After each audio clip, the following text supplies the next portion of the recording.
just like a newsroom. Yeah. All right, guys, thanks for coming in today. This is Jesse. We're doing another interview with a real estate agent this afternoon, a guy I met maybe a year and a half ago. Got connected through a friend of a friend. Well, got connected through a buyer, and he has, really been following some stuff recently. I called him up when I saw an article and just picked his brain right away. I was like, this guy has been on top of it. So wanted to bring him in. His name is Cody. Cody, thanks for coming in today, dude. Thank you. You flatter me.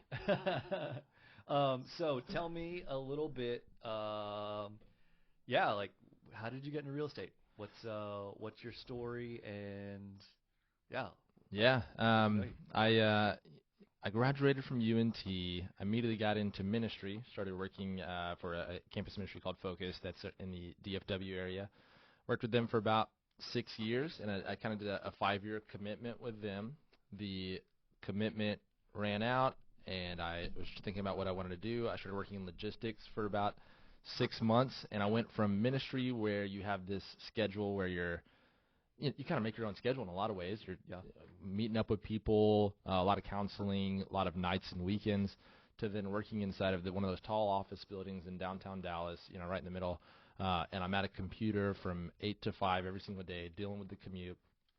And I was like, this is killing me. So I was like, man, I got to do something else. And originally my plan was I kind of put in a 4 weeks notice turned into a 6 weeks notice because I wanted to help these people out. But my original plan was to go into woodworking because that's what I was doing on the side. And I was like, okay, I budgeted out if I sell a table a week for a year, we can survive, and then I'll get more business and it'll grow. But as my wife went to a teen camp to serve in the ministry there, I was like, you know what, let me take my real estate classes. That's something I've always wanted to do, decided to do it. Mm-hmm. And just kind of anybody who's in real estate kind of knows the bar for entry is ridiculously low. I am the worst critique of realtors there is, so I am with everybody on that. And yeah, the bar for entry is so incredibly low, but obviously building a successful business is another thing. And so I, made that leap into real estate right in the middle of a pandemic. I started just before I think we got connected, really. Yeah. I think we got connected that next winter or so, or winter or spring. And so, yeah, just kind of kept saying yes to what was coming along and realized I was really just affirmed in sort of what I was doing. And it was a great career choice for me. I think matched up with my personality a lot, and I have a lot of relationships in place to kind of facilitate that as well. Nice. So, So I'd never heard about the woodworking before. How long did man. you do woodworking? I started to supplement my income in ministry, which is ironic considering, Jesus, carpenter, all that.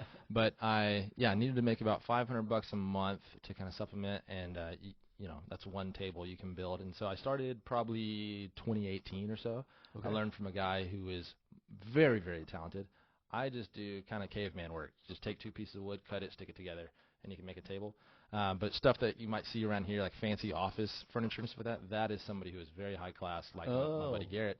And for me, it was just make some farmhouse style stuff, and you don't need to do a ton in there. It's just kind of sanding takes hours and hours and hours, obviously. Yeah. But yes, I did that, and I would just kind of do very basic things to just kind of make a little side income. Yeah. And I was like, I could scale this to a place where I can make enough money. And obviously, real estate was a better choice there too. Yeah. I found out. I mean, so many people I talk to get into real estate, or whether it's investing, being an agent, being a lender, working in title, because it can just be a lucrative industry. Mm-hmm. Like there's opportunity to scale and grow it, and money is definitely, anytime you're in sales, there's opportunity to make a lot of money. Yeah. And so it's not surprising to hear woodworking was fun and I loved it, but there was more opportunity to build an income, a sustainable revenue stream. But I will say, once it becomes about the money, that's probably the week that I leave. I'll give myself 6 months when it becomes about the money, because it's a sappy story that my wife has heard over and over and over again. I was at the office working in logistics, and you want me to start it over? Oh no, I'll keep going. Okay, yeah. So I'll let you edit that. So I was at the office working in logistics, and I'm sitting in the office. I'm just, why am I here? And I remember leaving that morning, and we were dog sitting for a friend, and I love this dog. I don't love a lot of dogs, but I love this dog. And as I was leaving, it was just breaking my heart leaving this dog. What kind of dog was it? Vizsla. It's, Those you know? red, Yeah. thin build, like very smart. Very affectionate too. Yes. And so she, it's the guy that taught me woodworking, his dog. So I was watching this dog. I leave. I was like, how am I going to do this when I have a kid, if I ever have a kid? And so I was at the office already, kind of, in this place, and this song came on. It's a Wagon Wheel by Darius Rucker. Okay. I don't. It's probably for the best. So it comes on, and it's a song that me and my wife would kind of like sing as a joke. It's very, it's a country music song. And then it came on, and I'm an emotional guy naturally, and so I'm just like in my feelings in the office listening to this song, and that's when I decided I did the math during my lunch break of like, okay, what do I got to do to get out of this? Yeah. And that's why I made the change to get out of that, because it's like I want the availability to be there for my family in some way, and it's like I know that's a lot of motivation for why you're doing it too. Yeah. And so that is the primary motivation, is the flexibility to do stuff like that, to also still be able to do ministry in a lot of ways, have so many different relationships. There's a lot of overlap there.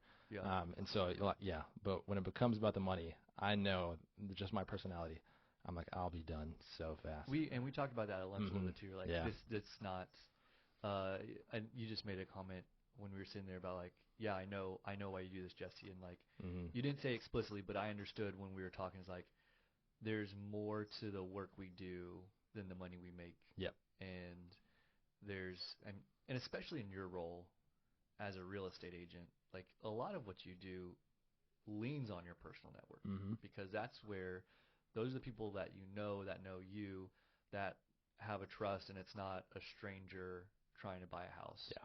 But especially in the first few years, that's where you're kind of going and saying like, hey, this is what I'm doing.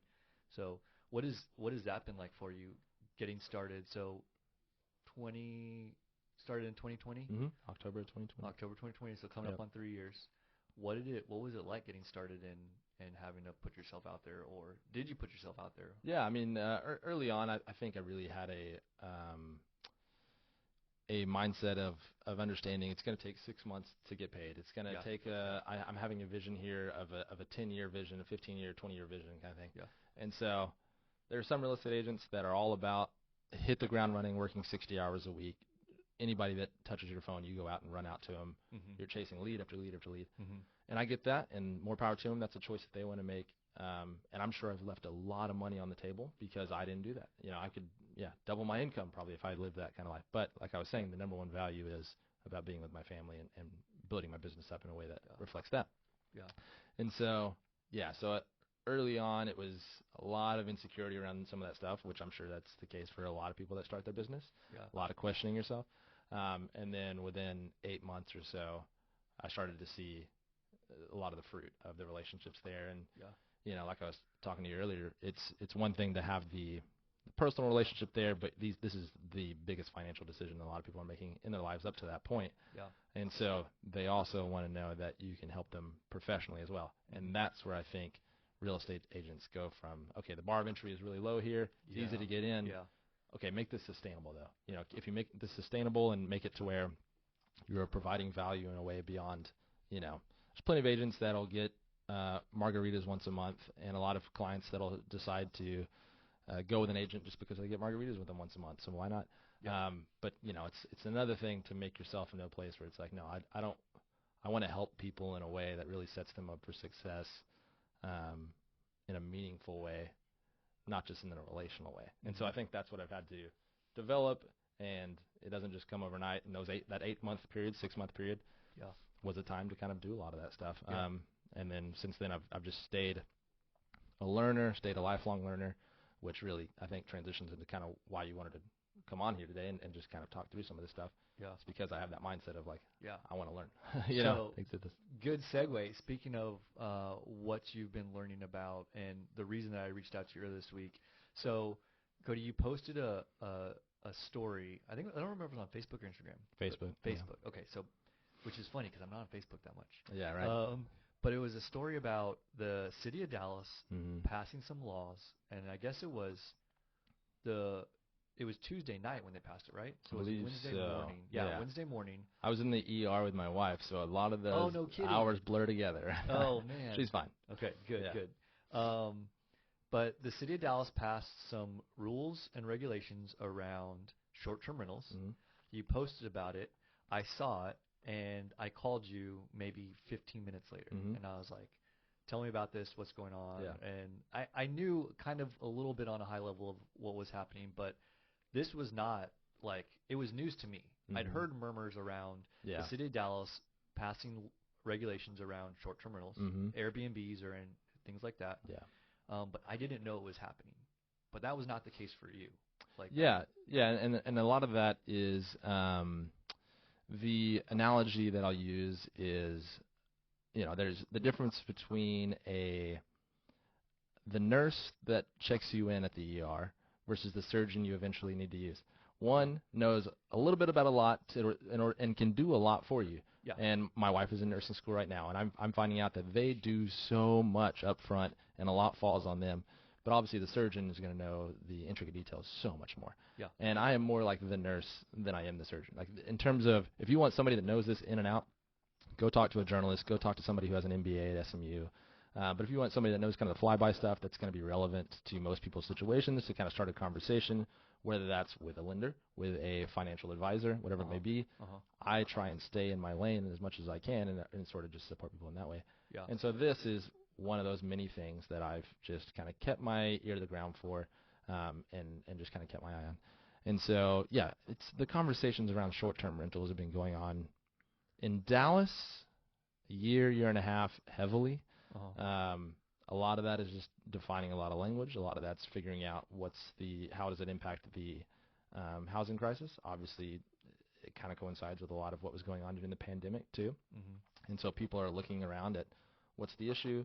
Well, a lot of it seems to be some of these investor houses. And I know there's probably a lot of arrows coming my way from different people. One of them, my best friends, is just, we go back and forth about this, about, just the public outcry of investors. I don't think investors are the worst thing in the world. I think investors can be very helpful in a lot of ways. If you take a house that is dilapidated and awful and nobody should be living in that, somebody else comes in, buys it, flips it, and makes it into a livable house. Yeah. I've had a lot of families move into those kind of houses. Yeah. Investors can be great. Yeah. But what they're talking about is you have a home that's an established residential neighborhood, and you got people coming in there for less than 30 days. That's what they define short-term rental as. For less than 30 days, typically, obviously, Airbnbs, it's less than a week kind of thing. And then the turnover is just insane. We've had different incidents, particularly up in like Plano. There was a incident that made the news where there's violence or parties or things like that you don't want to be living next door to. Mm-hmm. And so, yeah, a lot of reasons why this just kept making the news and kept coming up. And so Dallas for the past year and a half has been kind of thinking through this, addressing it. It finally came to a head yesterday where they voted on it, or 2 days ago, 3 days ago, whatever it was. They voted on, should we ban this? There were two things that they were looking at. Okay. One is the one that passed is they called it the keep it simple, stupid rule, which is just ban them. Just ban these. And obviously there's some amendments that came flowing in throughout the day. And the other one was more nuanced. And so they voted to approve the one that just bans them from single-family neighborhoods. So it has to be a single-family house. I really like what they did. It has to be a single-family house zoned, that is zoned exclusively for residential single-family homes. So not mixed developments with single families and duplexes. Not commercial. Not commercial. Yeah. So yeah, if you're in a neighborhood where there's a duplex there, you're not in a exclusive single-family zone area. They did not grandfather in any homes. That was another thing. That was the closest vote, 8 to 7.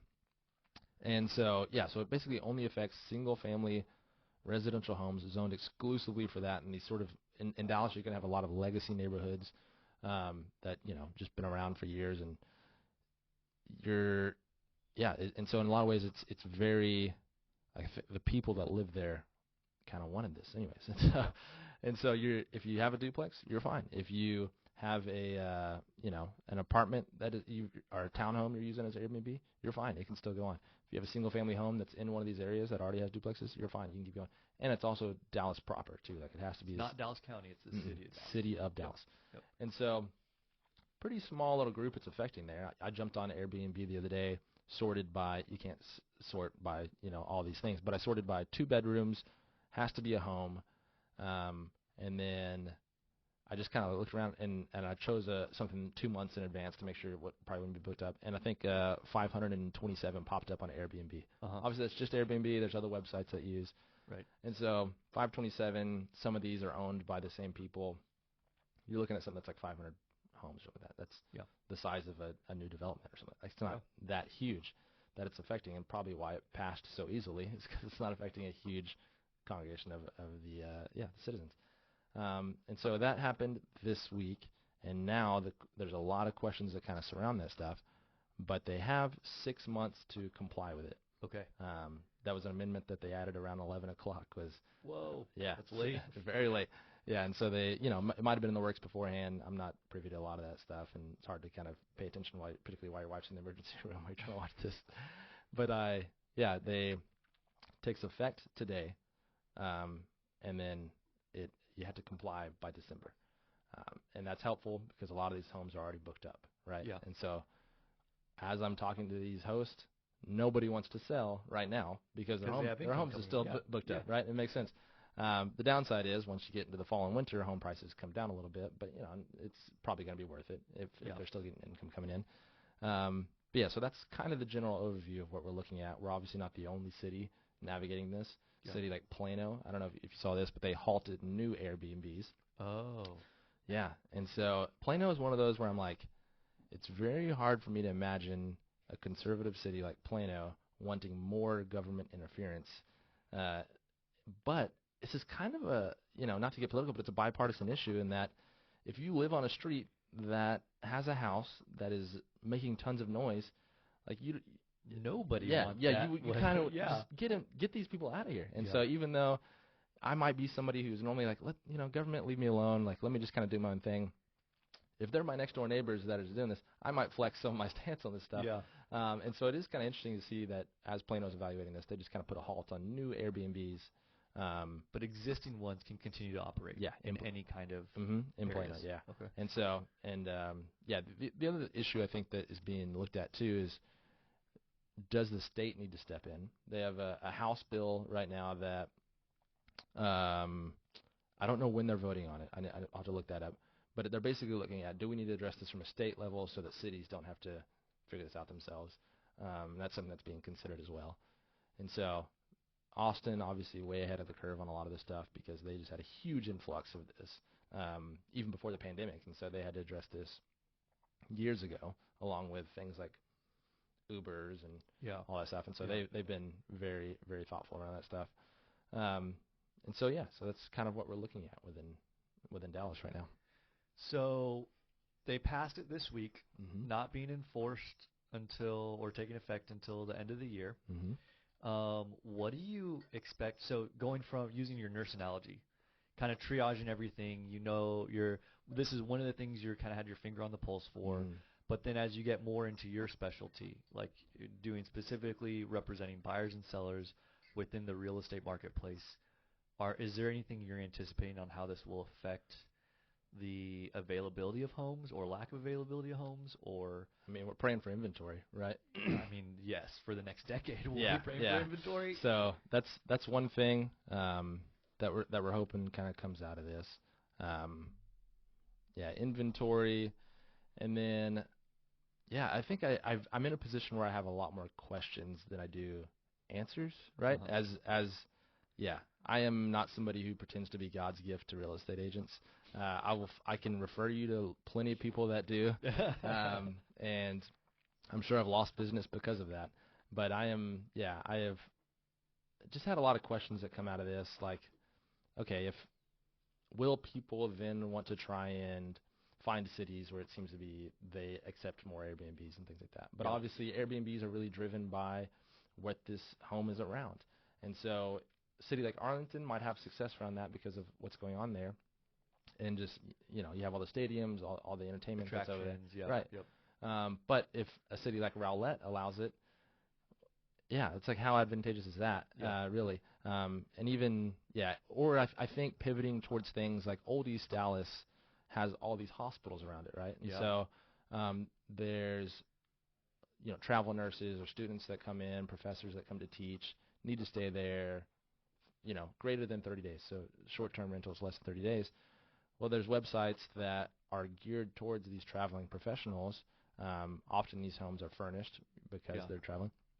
And so could that be something that people pivot to is, Yeah. okay, I can even have a single family home in a single family zoned area if I then pivot towards this, you know, sector of people that I'm marketing to. Yeah. So it's like, will people try to do that? Will people try and just find homes within these multifamily zoned areas, like in the old East Dallas where there's duplexes, triplexes, things like that? And so I think, yeah, I have a lot of questions around that, and that's something that I think, it's like a lot of people need to. I stay in my lane, and it's like go talk to your financial advisors about what makes sense there, and we can break down numbers and things like that. Yeah. But I do have a lot more, questions, I guess, than answers. And yeah, one of those questions is sort of like the big one is, will this help with inventory? Yeah. But again, it's like we might not see that for a couple of months because people are booked up, and then people might not want to sell during the winter when prices Right. are lower. Right.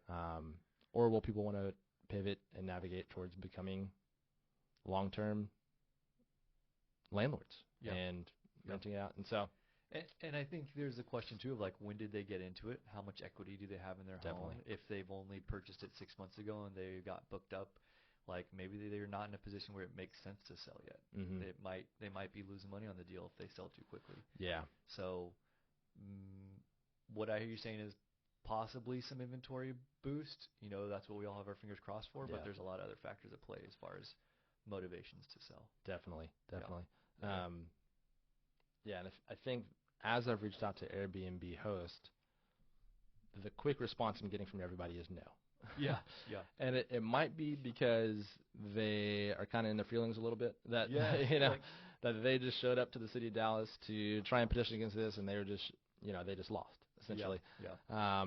And maybe they purchased this home within the past few years, and so everything's kind of falling down around them in that sense. Yep.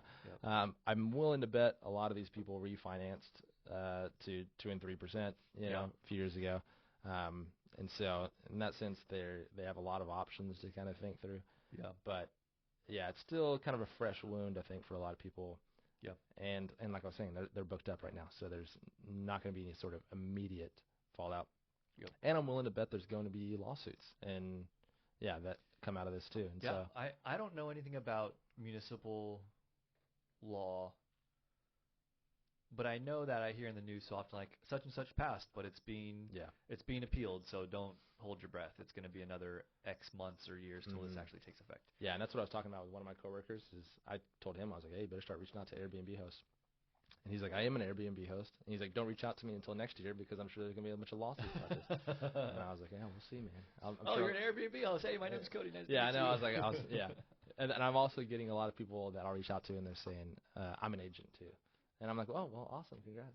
Hope it all shakes out well for you kind of thing. Yeah. But yeah, so. Cool. Very cool. That's a lot of good info.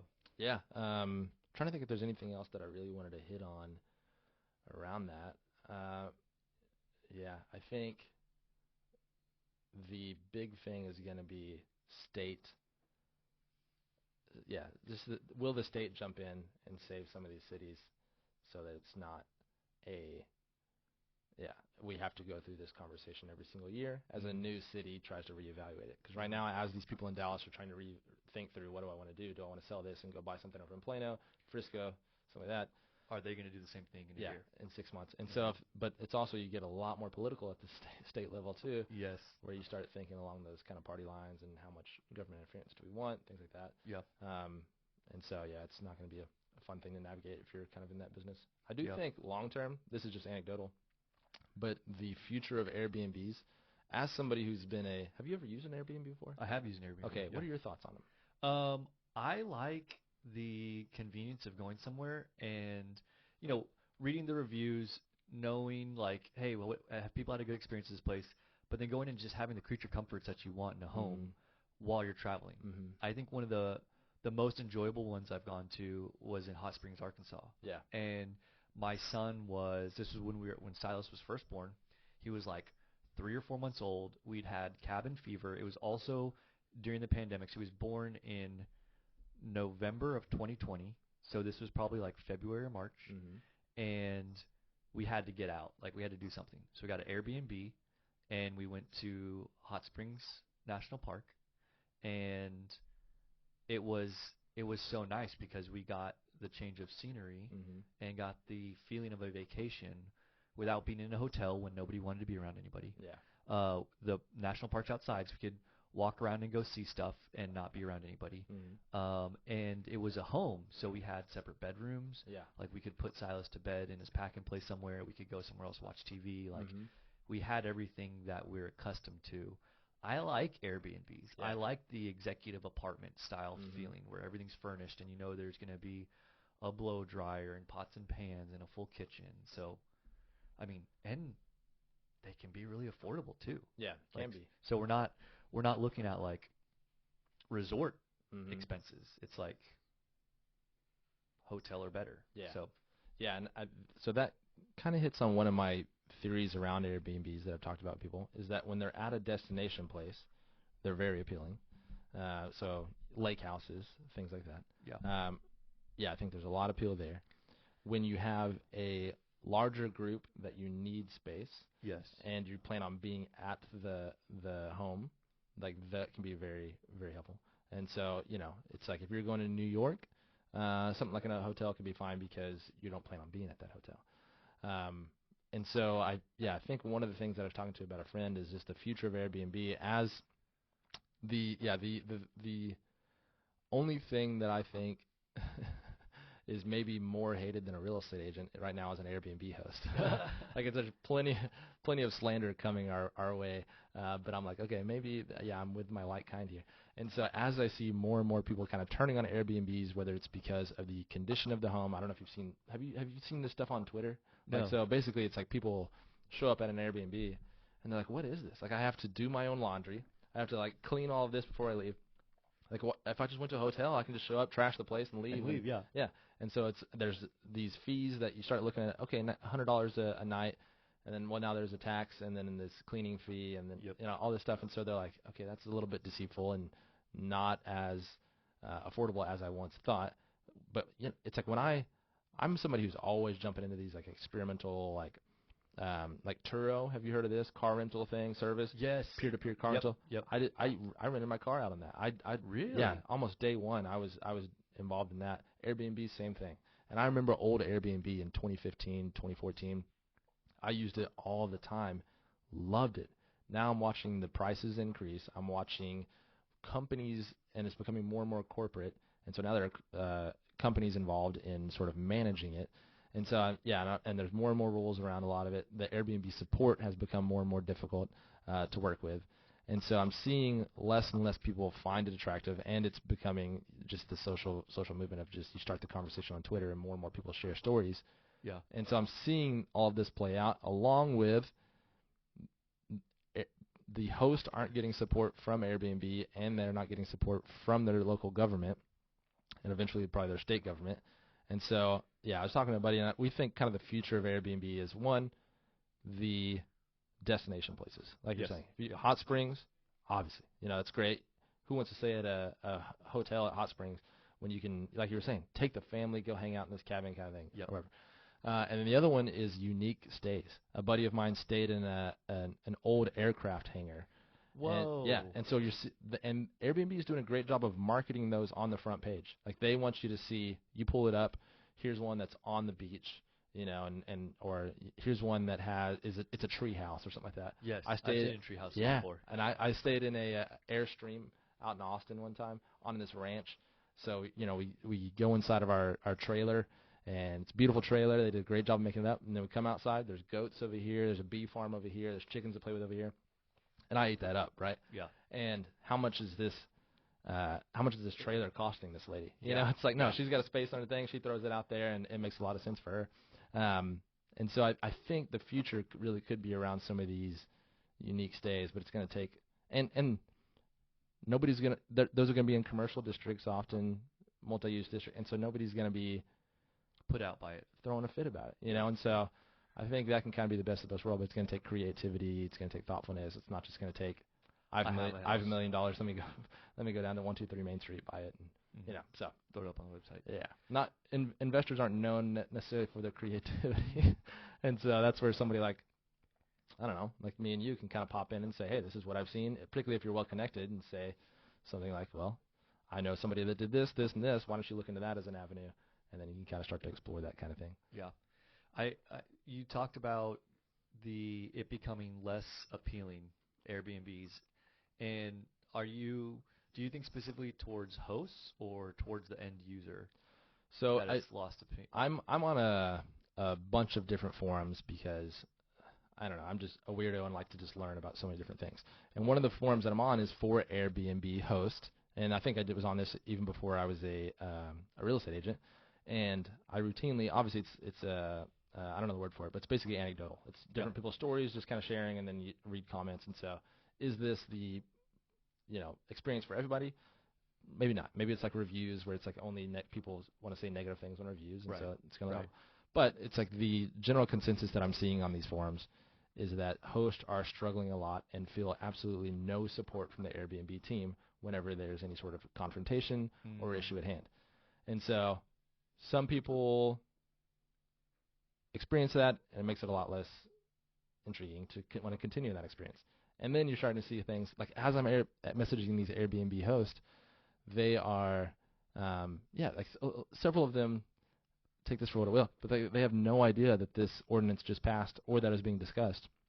And so I'm breaking the news to them, which again is not a fun place to be in. Is like, hey, this $500,000 investment you have, you need to start looking at it. So, as I'm sending my Chat GPT response into their, their inbox, and so they're thinking they're getting a booking, and really it's a guy saying like, hey, bad news, want to sell? And so, it is what it is. But hopefully, if I can get one listing out of that, that'd be pretty dope. Yeah. So, so it's one of those things where I think there's a lot going on for hosts that they really have to evaluate and think through. Is this worth it long term? Not just from the financial standpoint, but from how much mental energy am I having to give this in different ways? And then as that happens, that gets put onto the end users as fees increase for taxes, right? So this is another thing that they passed is if no matter what you are on Airbnb, now in Dallas you're having to pay the same taxes as a hotel. Oh, wow. And so Austin did it in a similar way. That Austin also makes you have to get a license to open up an Airbnb. It costs $700 a year or something like that to renew your license, or $400 to renew it, something like that. But it's like the penalties are pretty minor in Austin. I think if you're not up to compliance, you get a $2,000 fine. So for some people that's dealing with $1,000 in income, that might be kind of worth it in their minds. Yeah. Particularly if they don't want to be up to the code that Austin is trying to put in place for this. And so there's just some messiness around that too. And politicians in Austin have readily admitted that like this is not a great system, but it's what we have to kind of put in place. Right. But it's like as these hosts are getting that pressure from taxes, from licensing, things like that, they're going to make up that money somewhere, just like a landlord does with a normal tenant, where they're not just all of a sudden going to make less money, they're going to push that on to the end user, and that just makes the experience less enjoyable for people like us that go and rent these Airbnbs. Yeah. And then there's things like, so even from the practical standpoint of, if I own an Airbnb and I have to hire somebody to go clean it every 3 days or whatever, I can make that cheaper if my cleaner has one less thing to do. And so that's why they're making people like, okay, you have to do your dishes before you leave. Or you have to wash all the towels. Yeah. Put them all together and put them in this place. And so, that's 20 less minutes, 30 less minutes that I have to hire this cleaning lady, 30 less bucks or something like that. And so, things like that too. That it's like, man, I never thought adversely of those rules when I go stay in somebody's house. Yeah. Of like, I'm renting this house out, but all the towels, like, and sometimes they don't tell you to start it, but like put all the towels and sheets in the washer. Yeah. And leave the lid open. Mm-hmm. Like, okay, that's pretty straightforward. But it isn't a hotel experience. Yeah. And I guess I go into it not expecting a hotel experience. Yeah. But you're absolutely right. Like, if the price goes up and the ask by the landlord to do more little things before you go Otherwise, you get hit with an extra fee. Yeah. Because they're gonna have to pay somebody to do it. Yeah. And then I'm seeing things on Twitter like, okay, every room in here has a camera in it because they're trying to be secure. And so, not the bedrooms and bathrooms, things like that. Yeah. But they're like, okay, now I'm in this house that somebody's watching me. And it's just like, okay, a little uncomfortable there. Or to get the key, I have to meet up with this person. And and so it's things like that where people are starting to weigh this a lot more, and it's just kind of becoming not worth it for a lot of people. And so I went to New York at New Year's, and I have at the time it was a year-old, 13-month-old daughter, and my thing was obviously New York I'm going to be in my place a lot less, and so we're just kind of sleeping here kind of thing. Right. But also, I didn't want to every single morning go spend $13 on fruit for my daughter because that's all she eats at this age, right? Right? And so I'm like, okay, so every morning I'm going to go down through New York, spend $13 on fruit. She's going to eat half of it, throw the other half on the floor, and then maybe take one bite out of a bagel. Or I can go to a hotel where they have a nice breakfast, and she can have as much as she wants. If she throws it on the floor, we're not going to be jerks and just leave it. But if we miss something, it's like we're not coming home to this messy place. Yep. And so, I was like, I'm going to choose the place that has the free breakfast so that so my kid can just come down and eat, and I don't even have to think about it. Yep. And so it almost is sort of this like, obviously not a Sheraton Inn in New York isn't like this, but this resort experience where it's like I don't have to think about anything. I come back, my towels are there. I come back, my bed's made. I come back, my trash is empty. That had all the diapers in it, and and so as I've become a parent, paying for convenience in that sense is become pretty nice. And so even if it was, more expensive, I'm like, okay, I know what I'm getting with a hotel. I'm checking in. I got security at the front door, particularly in a place like New York, and I'm going up. Yep. But I will say, when I'm traveling with 8 of my friends for a bachelor party, we're getting an Airbnb. Because we want to be together, we want to be able to do whatever we want, don't want to think of anything, and so there is that novelty about it. That's a good story of the hotel in New York. We've started going to places like Home 2 Suites, where you have the bedroom on the side, the living area, and then maybe like a kitchenette kind of separated. It's like this hybrid of like you get the hotel experience, but you also have a little bit more of the in-home amenities that you would like at an Airbnb, and not nearly to the same extent as being in somebody's home. But we really like having a separate area where we can put the boys for their naps or to sleep, and then being able to go sit in another part of wherever we're staying. Yeah. So whether that's Airbnb or a suite-style hotel room, like I think it will be a while until we go to just like the double king bathroom, very traditional hotel room where it's all one space.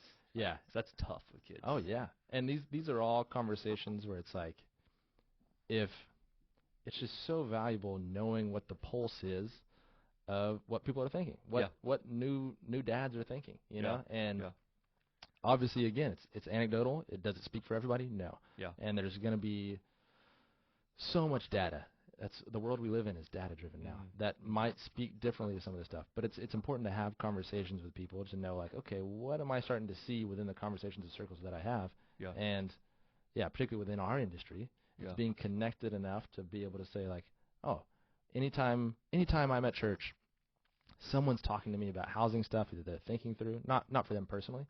Somebody's going to talk to me about Airbnb Sunday. When I show up at church, people are going to talk to me and share their thoughts with me about Airbnb. And I'm going to use that to then go into these conversations with these investors. And is it going to be the deciding factor for them? I hope not. I hope they're thoughtful enough to go sit with their financial advisor to figure out. But it's one of those things where I'm like, I'm hearing conversations about this. I'm plugged into enough forums on the most ridiculous things. I'm in a travel nurses forum. Why? Like, I'm not a travel nurse. My wife is not going to be a travel nurse. But it's like, I just want to know what they're up to, And so it's like one of those things where I'm like, I want my ear to the ground to have these conversations. Yeah. And to sit across the table from somebody like you, drink a cup of coffee and talk about it, and hopefully be able to use that to set other people up for success long term. Which, going back even to the beginning of our conversation, was like, that's one of your desires and what you do is like helping people for what they're doing long term as it pertains to housing. Yeah, yours too. I know it is. Yep. Cool, man. Yeah. Anything else you want to touch on? I don't think so. Any parting thoughts or words of wisdom that you have for whether it's another real estate agent, other business professional in the industry, or a home buyer? I mean, my whole philosophy as a real estate agent is that I so I'm a Christian. You're a Christian. Yeah. That's everything that's in that I'm about. That's what drives me around everything. And I think through the question, will there be real estate transactions in heaven? Will there? I don't know. I've never thought about this. Or will we just snap our fingers and you get your room and you go? Or will it be like, okay, yeah, I want to go to New Zealand. Well, what does it look like to go to New Zealand and stay there for a little bit? Do you just snap your fingers and then Paul gives you a key and says, oh yeah, we've had an. It's like, no, I think there's going to be some component. If Genesis is an indication, there's going to be some kind of work involved, whether that's tilling the garden or maintaining the animals, whatever. And so I ask my question that drives me: what does it look like to have the kingdom of heaven and what real estate is going to look like there come here now? And it's not driven by money, it's not driven by finances, it's driven by relationships and helping people in a sincere way, which I know is what drives you, it's what drives me. And I've seen you go through tough transactions where I'm like, he's not making much off of this, but I know why you're doing it. It's for the people. Yeah. And that's what this is all about. I want to revolutionize this industry that has become so corrupt and so about individuals and ourselves and about money. And I want to change it little by little to make it something that is for God's glory. Yeah. And it happens through relationships like this. And if it's anything I can send to people that have a similar vision, whether that's they call him Allah or they call him Yahweh or whatever, it's live this job, live this industry in a way that honors him. And then I think we're helping people.